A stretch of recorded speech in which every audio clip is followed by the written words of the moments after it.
Yes, you might have been watching my videos. Don't forget to subscribe, by the way, or any of the other videos on YouTube about Mius-Front and have decided to buy the game. You might have bought a DLC. A lot of people recommend the Creation Legion. You might not have. What you all share, though, is a great confusion to what's in front of you when you start a campaign. I'm here to help. To begin with, I assume you have figured out all of your settings here in the game. If you haven't, just take a look at the settings before starting any campaign.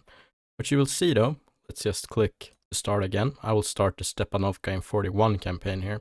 You'll see a lot of options here. I would recommend to click this one on to control the allied forces, as the AI in this game is like this. The friendly AI is not very good in this game.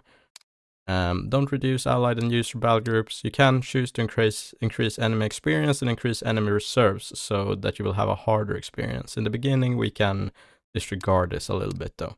So just keep them kind of like they are, but I would click this one on.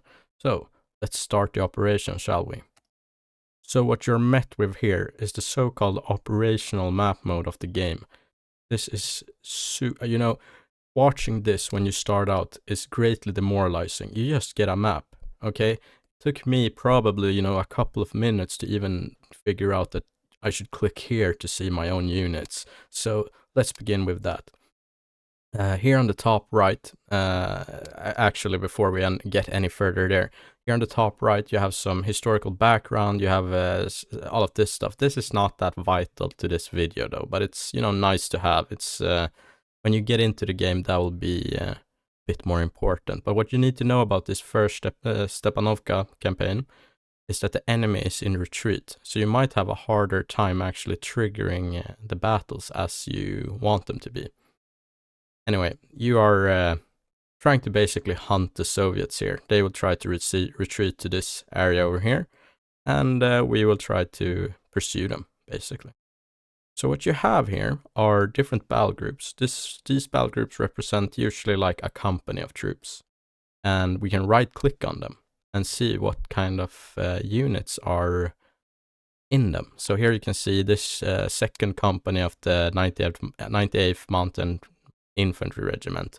You have a company commander, you have a mortar fire observer, you have 2 platoons of infantry, and you have another fire observer for 4 75mm artillery guns. We can look here. If we press right click on this button, we can assign new units from this list here. These blue units will be units that fit particularly well with this battle group. So let's assign this, the 4th Heavy Weapons Company, 2 light infantry guns. We can check here. We have the 1st company here as well. We can do the same. They can have another fire observer, or how do you want to say it? We can switch these out. We can look. We have great reserves and everything. This is, by the way, how you will replenish your units later in the campaign when you have taken losses. Say that this platoon has been reduced to like 10 men. Okay, you can right click here and refill them, basically. But anyways, this is not any harder than it has to be, and I do have a little video up on my channel which goes a bit more in depth about the operational map mode and how I use it. And I definitely recommend watching that video, and I have some resources linked to the official Gravity Team Tactics, how do you say it, their website, which will help you out. Anyway, so we're gonna try to pursue the enemy here. We can see we have a big question mark here. That is an enemy unit which has not yet been identified. So we can right click on that, and all of these 3 units will be involved in this battle.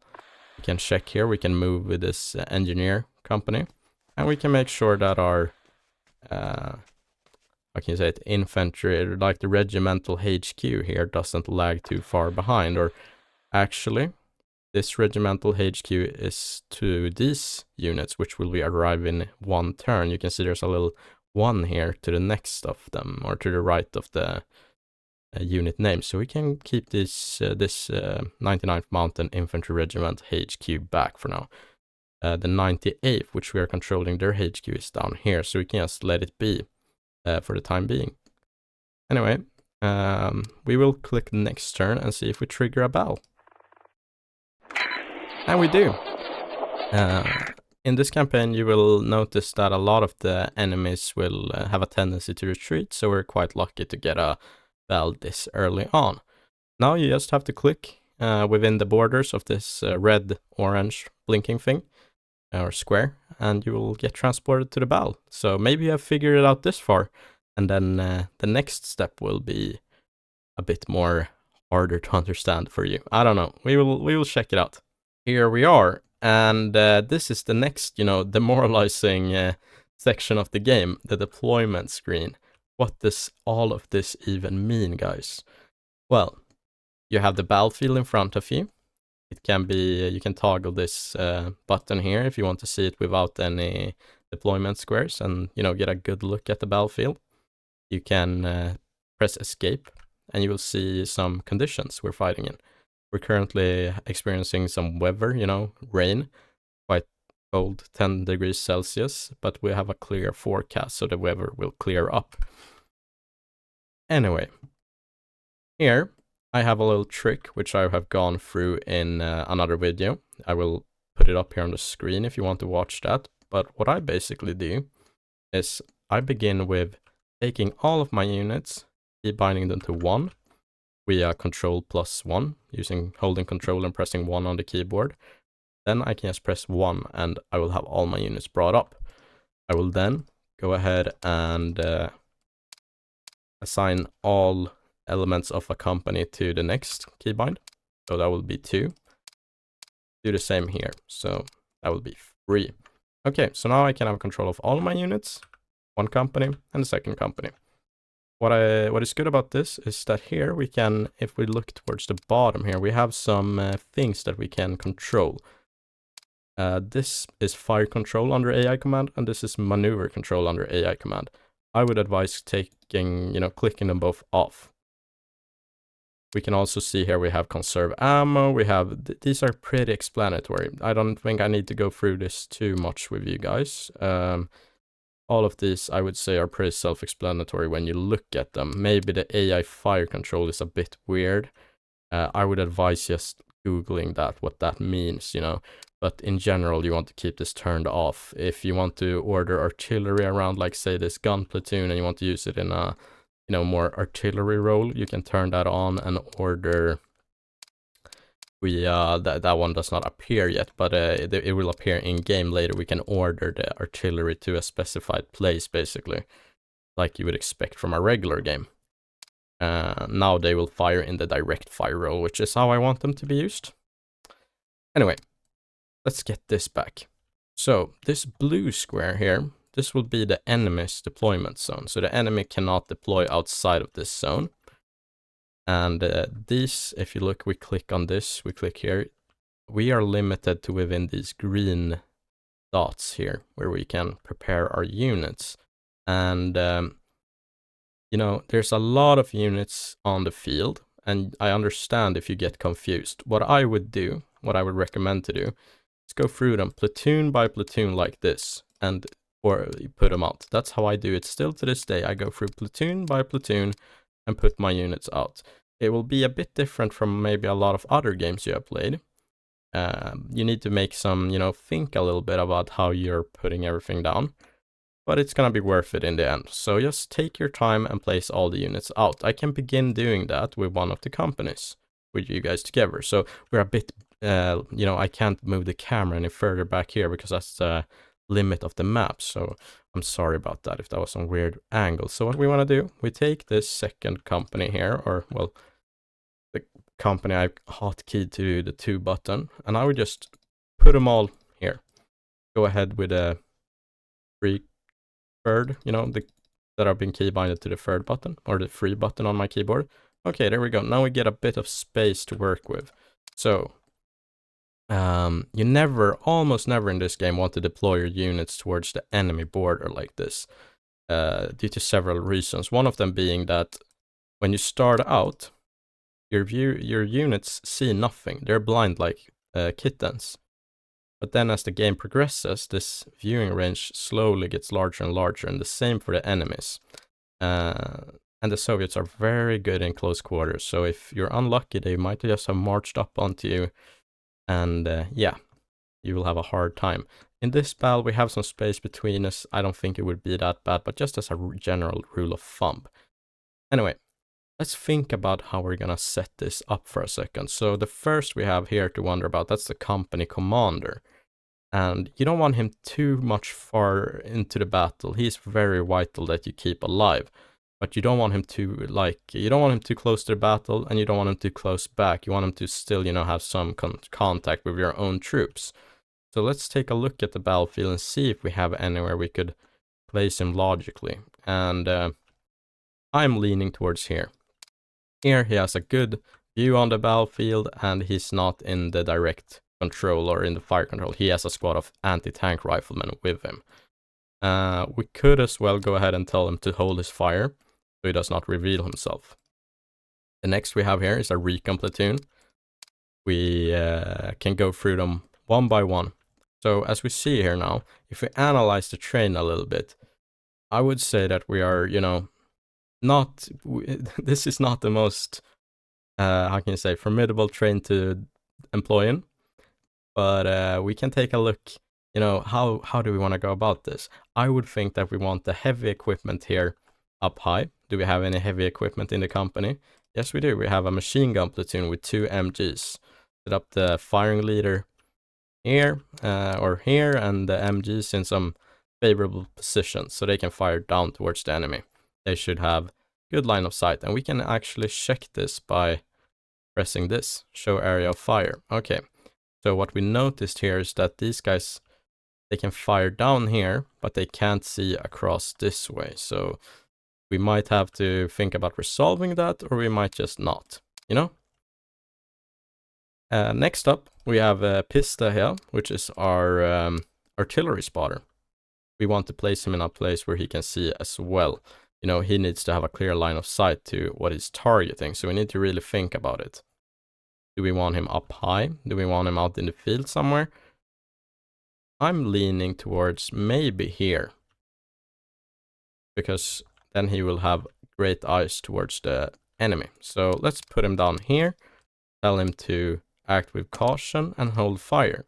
So then he should be, ducking down a little bit, taking cover, and he should also not fire upon the enemy and thus revealing himself.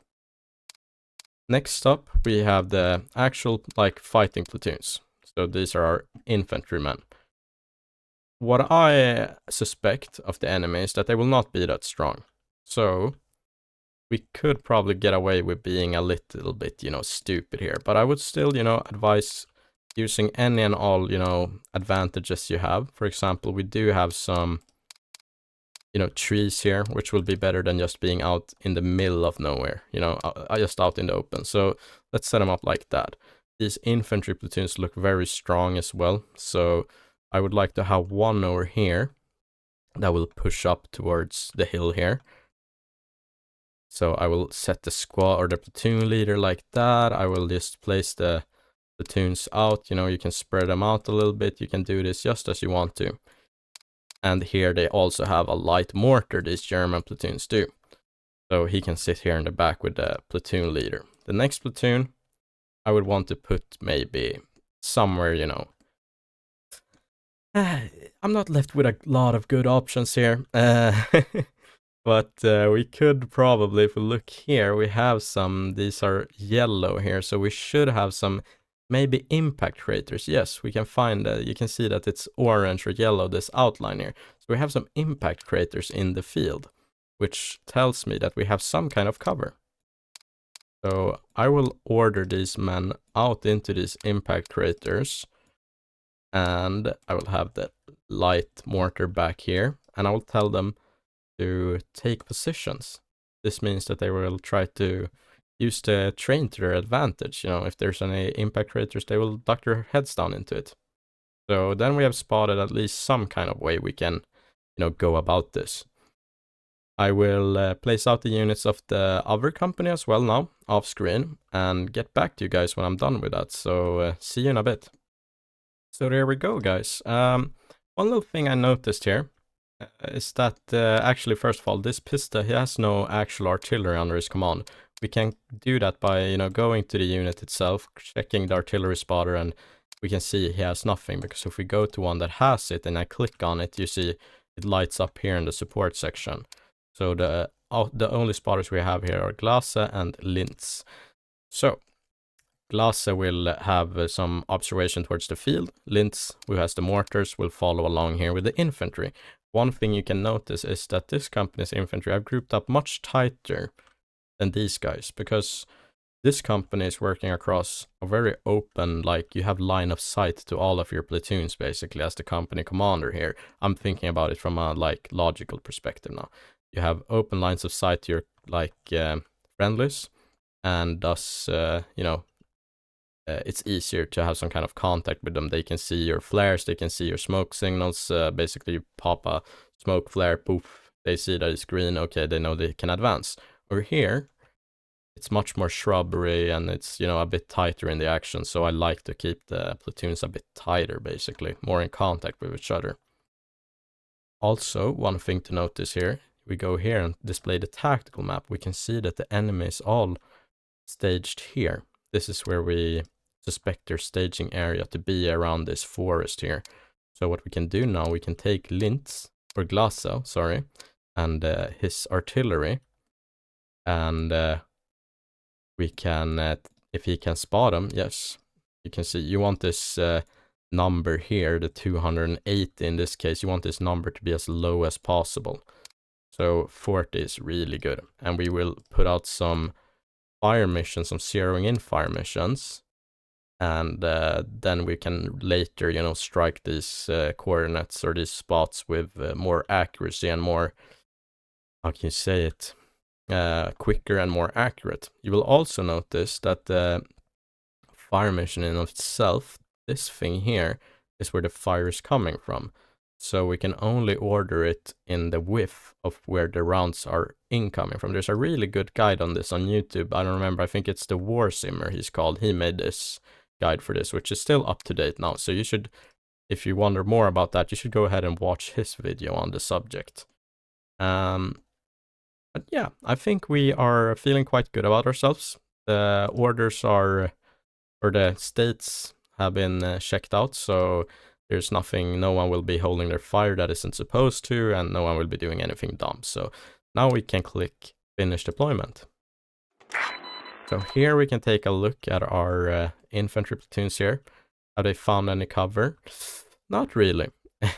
And the visibility is quite poor. So here they're a bit better, but still not the best. Over here also not the best, but okay, here we can see, for example, this man has found a little spot in the ground where he can take cover. When they get into action, they will also utilize these spots if you let them. So yeah, and that also, as we can see, they are very spread out, this platoon, as they have been told to occupy those places. Meanwhile, these platoons which have been told not to, they're basically as we put them out. Now, here in the initial orders phase, we can issue orders. And how do you do that? Well, we can go ahead and look at our platoons here. For example, Teshna platoon. We can, if we right click, we will get up this little wheel. Or if we press spacebar.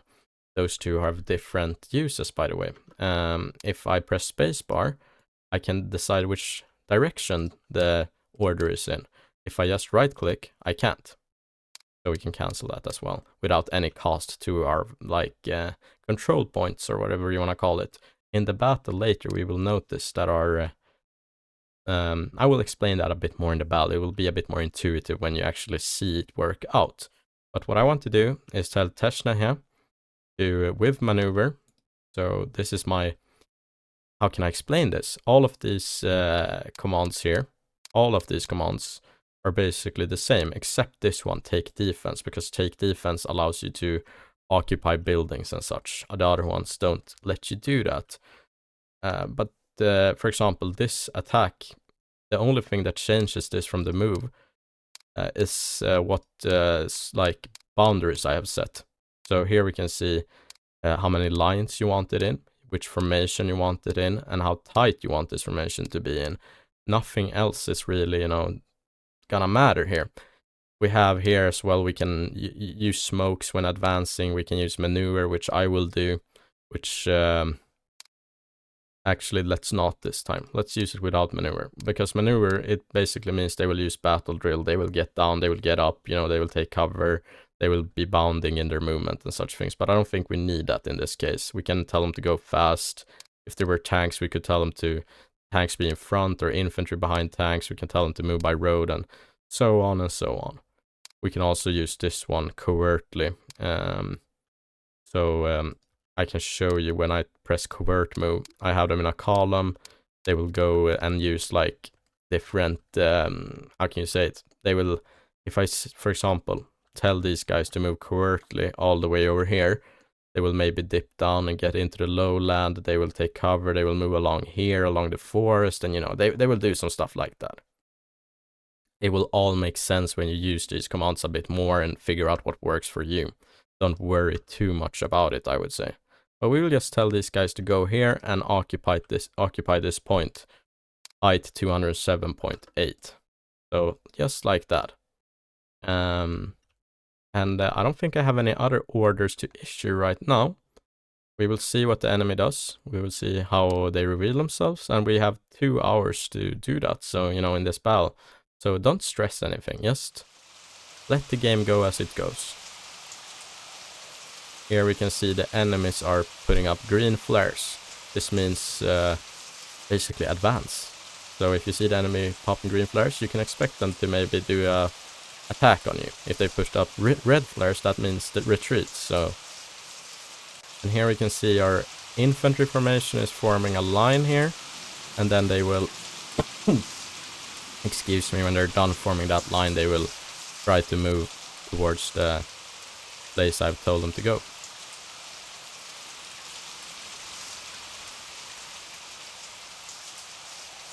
So they're really spreading out here. We could have told them to go in a tighter formation or dense formation if I knew these are 50-man platoons, so they will surely take up a lot of space. I've been recently playing against the Tide DLC where the platoons are much smaller, so they don't take up just as much space. Here on the right, we can see artillery strike begins. So that's basically telling us that our spotter is trying to observe the location of the fire mission that he's ordered in right now.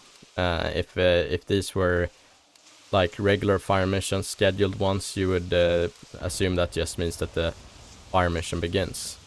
Here we can see our units blinking. This means that they're taking fire, and we can see why. The enemy is ordering artillery on us. Belke platoon is taking his first casualty here. You can see that little guy got grayed out. He is no longer able to work.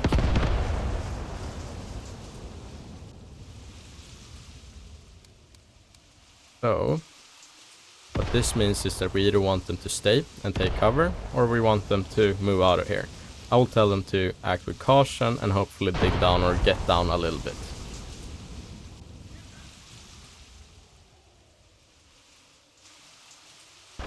Here we can see also, yeah, this is the mortar team here taking fire. You can see this man is wounded. He will get up if he doesn't get hit any further. So here we can also see key point taken. So we have taken this this point, sorry. Now our units are getting into contact with the enemy. So we spotted our first Soviets there. A good advice to do here is just tell these guys to stop moving now. You have to think about it logically. And these guys will surely be the ones to first engage with the Soviets. So now we're getting into kind of like small unit tactics. So what I would want them to do, I would have this squad stop as well. And I would maybe tell the rest of the platoon to get on a firing line towards here. So now we will see how it goes.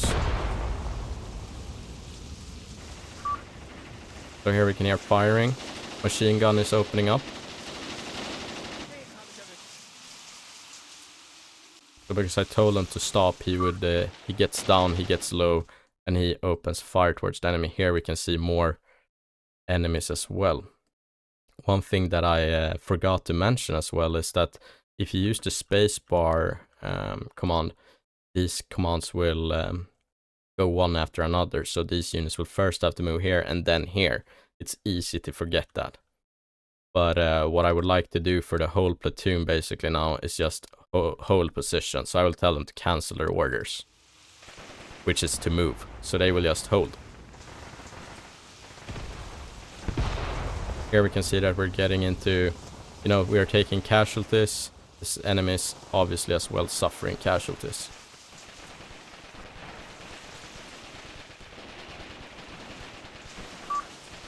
So now that we have regained our points here, you will see when I order this platoon, what is this, Kalbrecht? We can actually say he's called Kalbrenne is his name. We can see now that I will tell them to cancel orders because I want to give them a new direct order with a direction. We can see, -10. So this is just some kind of arbitrary number basically that represents how many orders you can give per minute or per click. This number will increase or decrease depending on how many men you're ordering around, how close contact they have with their unit, like I can say it, commanders. So say I had the commander, the platoon leader over here in one of the squads all the way out here. Well, it's going to be hard for him to relay that order. If they do not have a working radio connection or like a cable between them, like an actual telephone cable. But what I want to do with this platoon is for them to quickly, not with this squad. Let's see here which squads we have that will work out for us. Not that one. This one, and this one together with the platoon leader. Move up like this. So meanwhile, Teshna platoon here is getting into contact with the enemy. Kalbrenne, weird name, will try to move like this, and you can see they're all moving. We can also, in the meantime, we can see that our artillery spotter is actually suppressed. I wonder if that's going to give us any issues here. Maybe. Okay, so we can see that he has no actual good line of sights towards the enemy here. That's gonna make it impossible basically to order artillery. We could out here. So, but he's trying to go through his fire missions over here, so I will let him do that. We can see here Lintz is far back, but we can have him move up just without formation and quickly towards the battle. Then we can call in some mortars on the enemy.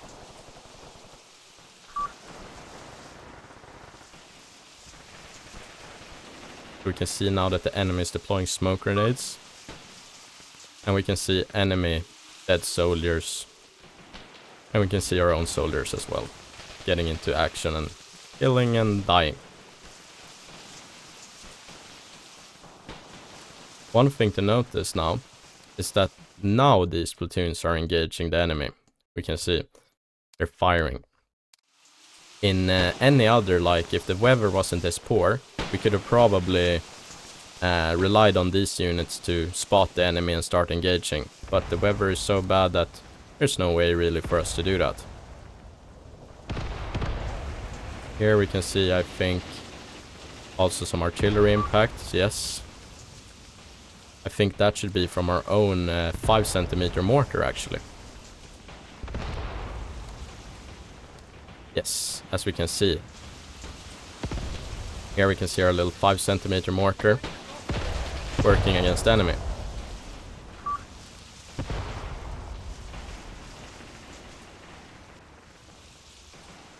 So just like this, with all these commands that you use, you can work out some kind of coherent structure in your battle.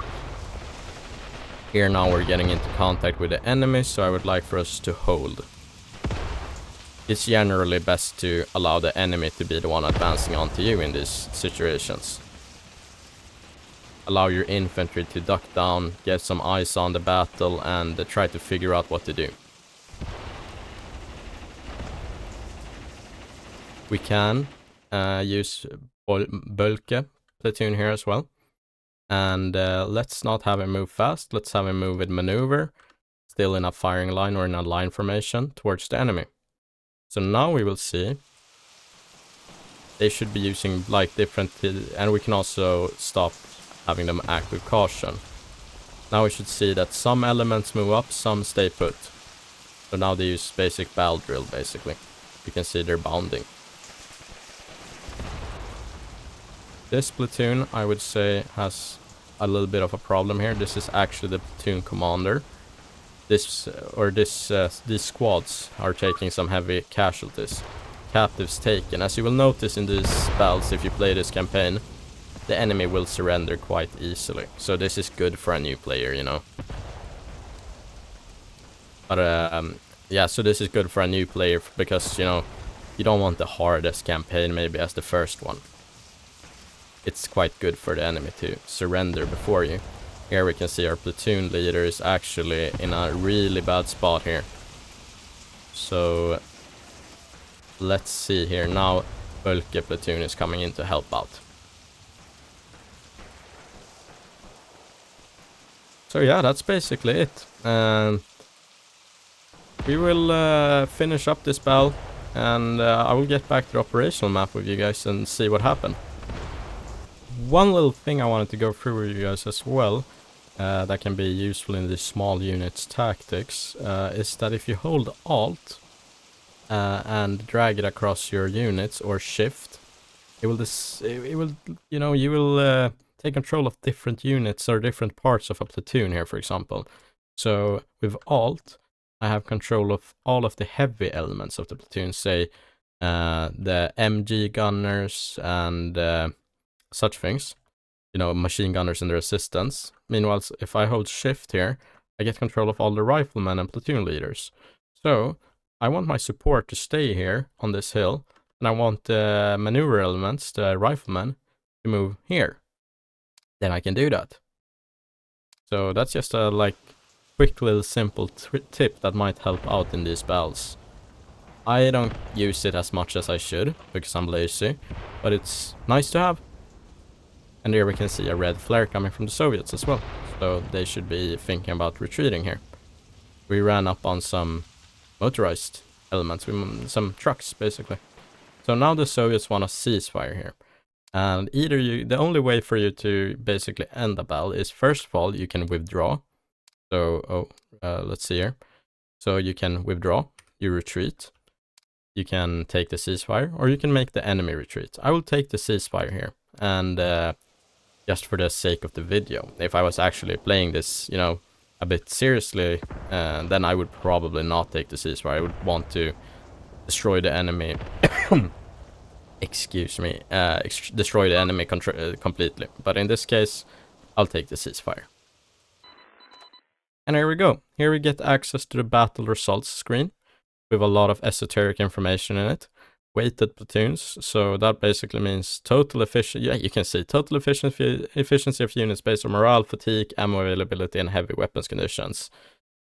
So that's like if you have a lot of tanks, for example, that are, say you have a lot of like mechanized infantry. You have tanks, they're well fed, not well fed, but they have a lot of ammo. They have high morale, they're low fatigue. You know, this number will be high. For the Soviets, you can see their number is very low. They don't have a lot of heavy equipment. They do not have a lot of morale. Everything is bad for them. You can also see here how much area we took. So in hectare, we can see that we increased from 25 hectare to 100 hectare. So that's nice. We can see some achievements. So we had a finish 3-to-1 kill ratio. We had this and that. You can also look here. You can see the casualties of the battle. You can see if you lost or destroyed or anything like vehicles, and you can see in the categories of where the losses were. Here, press this button, the after battle statistics. We can go through company by company, platoon by platoon, squad by squad, how everything's looking. So we can see here they had some squads that for example, this platoon got completely eradicated. You can also see which units they belong to. So here we can see this is actually the first company of the 30th NKVD regiment. The commander is from there at least. So yeah, that's how you try to read it. You can see 130 there. So the 30 is the NKVD regiment, 1 is the company, is what that means. So you can probably, in those cases, make out what kind of enemies you are facing. Anyway, let's get back to the operational map and see the difference made on the map. So as we can see, our unit has moved up like this. Very nice. We have taken some terrain. Now we press next turn. And you can see what happened in real life. And we can see, oh, we defeated 3 platoons or battle groups. We had the 1 enemy battle group retreat. Now we can check out actually, do we need to do anything with our units here? Well, we had one company, or one platoon that I felt took some considerable losses compared to the other ones. Teshna here. We can switch them out for a fresh one. So there we go. And that's how you replenish your how you deal with losses in this game, basically. You can also choose, if we go to Teshna here, we can move him to the reserve, move in a new one, and we should find him. Let's see here. Actually, I was wrong. I had to take a look at this. But say that this unit was really poorly depleted, and we want to disband it, basically. So if we do this, right-click to disband, the men that belong to this platoon will fill in losses in other platoons. So say here from the first company, they will start reinforcing the second company. And yeah, so those are the 2 ways basically you can deal with losses. Here we can see some statistics, how they're doing for ammo, how they're doing for like stamina, morale, leadership or experience. These are arbitrary numbers that you want to basically have as high as possible. And yeah, that's about that. I don't know if there's anything more you feel like I've left out. If you watch this video and you think, oh, he should have brought this up, please write it in the comments and tell us all about it, so all the other people can read it and, make some sense of this game, because I know it's a hard game to get into, and but this was basically how I learned it. So I learned it by playing this campaign. I played it, I think, 2 times, and then I played the base, let me see here, this one, Stepanovka, the 21 turn one. This is a totally different beast. You have access to lots of tanks, lots of really good units, and a lot of it. It's a big campaign, long, 21 turns, and like a lot of units involved. So this is a totally different beast than the one in 41 here. This 41 one I used as a tutorial for myself, and this one I learned to actually play with heavier units and coordination and all of those things, like how do you actually play the game. This is more of the tutorial one for me. That's one way to learn the game. Yeah. So thank you for watching, and if you have anything to add to this video, please write in the comments, and I will see you guys next time. Bye.